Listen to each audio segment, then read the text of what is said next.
Wait on some people to get on first. I know everybody getting ready for the game, so it'll still be here. I'll save it and upload it for those who haven't been able to get on right now.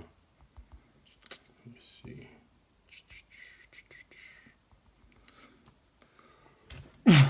Took me some time. I had to figure out how I was gonna do this. I wanted to set up a camera over here, but my board too little. So if anybody want to invest in and give me a bigger board, holler at me. I can use one. Excuse the handwriting too. I had to write small. So I'm gonna wait on like at least, 10 people to get on, then we're gonna get started. But pretty much, for those of you who are already here, I just wanna get everybody to understand that I think debt is our biggest, I call it the illness in our society today, because it kind of stops us from doing a lot of different things. And debt to me really means if you owe somebody something, it's something that you don't truly own. So whatever that object is, whether it's, you swiping your credit card on groceries, on furniture, a car, or whatever, you don't truly own that. So you're kind of enslaved in a way on whatever that thing is that you're borrowing money for. So, all right, we got 9, so I'm going to go ahead and get started. First thing I want y'all to understand is there are 2 kinds of debt. We have what's called installment debt, and then you have revolving debt. Installment debt is what you want to pay off last, but the revolving debt is what has to go now, because that's what's killing you and killing your pockets and killing your dreams. Revolving debt is a debt without a plan. Installment debt is something you only have for a certain term, so you pretty much know how many payments you need to make and when you'll be free from that. But the revolving debt, it doesn't have a plan, so it's gonna keep going as long as it can. So usually on a term installment debt, what I would say is the interest rate usually is low. Now sometimes if you have bad credit, that could also be high as well. But the revolving debt is typically high because they got to make the money off you before you fill the card back up. But when you understand this about revolving debt, you'll think twice about even getting yourself in that game. So if everybody's ready, I'm going to get it started. So like I said, excuse my handwriting. My board's small, so look out for me. See if I can flip this. All right, so getting started, like I said, this thing is called the bloody mess, right? So basically, I wrote it up here, and I'm going to try to go along with it. I'm doing this from my phone. Interest is the penalty you pay for the right to own something in advance that you cannot afford. Now, I want you to really take that and listen to it again. So it says, interest is the penalty that you pay for the right to own something in advance that you cannot afford. So pretty much, you're basically saying, I want something so bad that I'm willing to pay more for it than it's actually worth.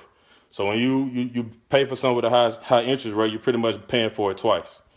So let's jump right into it. And I hope I'm not doing the stretch. Like I said, the statistics show the average American is in debt by at least $15,000. But for this sake of this example, I put, $5,000 credit card. That's your balance. Now that's real low, but I mean, I'm just being realistic. People can really blow that on a vacation. You know what I'm saying? You could take the kids to Disney, and you're gonna spend about $5,000. A lot of people fund and credit their vacation off a credit card. So okay, let's just say you got a $5,000 credit card, so you owe $5,000 back to the bank, right? So your monthly payment is $100 a month. So you're gonna, pay your bare minimum to keep the credit card, keep it from calling your phone or your credit going bad or whatever. So then on this particular card, your interest rate is 21%. Now I know some people think like 21%, that's kind of high, but believe it or not, a lot of people have between 28 and 29% on some of their cards. So okay, and this is where they get you at. So most people think in simple interest terms, right? So you see 21%, just say, or just use 20%. If you invest $100, you get a 20% return on your money, you'll get $120. But this is compound interest, so it doesn't work that way, right? So let me explain it to you. So 21%, you really need to look at what your monthly interest rate is. So how to calculate your monthly interest rate, you divide your interest rate, which is 21, divided by 12, which gives you 1.75, right? So now you really want to, like I said, compound interest. So your interest payment, the way you calculate that is you move the decimal over 2 points. You got to turn the percentage into a decimal, just like, back in elementary school. So you move the decimal over 2 points to the left. and it gives you 0.175. So that's your monthly interest rate payment. So you multiply that times 5,000, which is your principal payment. That's what you owe on the card. That is $87.50. So now that's how you calculate it. So your interest payment every month that you're paying your $100 is $87.50 just in interest. Sorry about that. Had a call coming in. So your principal payment is $100, right? Well, no, you're paying $100. So this is how you calculate your principal payment. Your $100 minus what you're paying in interest. So that means you're only paying $1,250 towards your $5,000 credit card every month. So you give it. So basically, the bank is telling you, you give us $100, we're gonna give you $1,250 back, and we're gonna make you pay $1,250 every month until you finally pay us $5,000. So every time you're paying $100, only $1,250 of that is going towards your $5,000 credit limit. So now watch this. Your reality. So $5,000 divided by your $1,250 a month that you're paying equals 400 months. So if you're paying the bare minimum, your $100 a month, it's going to take you 400 months to pay down that $5,000 credit card. Now watch this. Your sentence. So, because that's basically what it is. When you have a credit card, like I said, you own nothing, so you're pretty much enslaved by your credit card. Now you divide your 400 months divided by 12, because it's 12 months in a year. So that's 33 years that it's going to take you to pay down that $5,000 credit card. Now let's get real. I'm finna make a lot of y'all sick right now. So you're making that bare minimum payment of $100 a month on your $5,000 credit card, and you're only getting $1,250 towards paying down that debt. Watch this. Your bank's profit, your bank earns $87.50 times 400 months, which is $35,000. Let me say that again. Your bank, off of your payments, your interest payments of $87.50 a month, is making $35,000 off of a $5,000 credit card.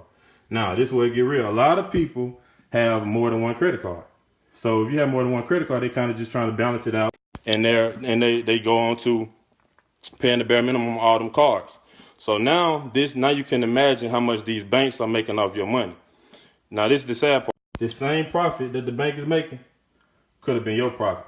But like I said in the beginning, what did you say? Interest is the penalty that you pay for the right to own something in advance that you cannot afford.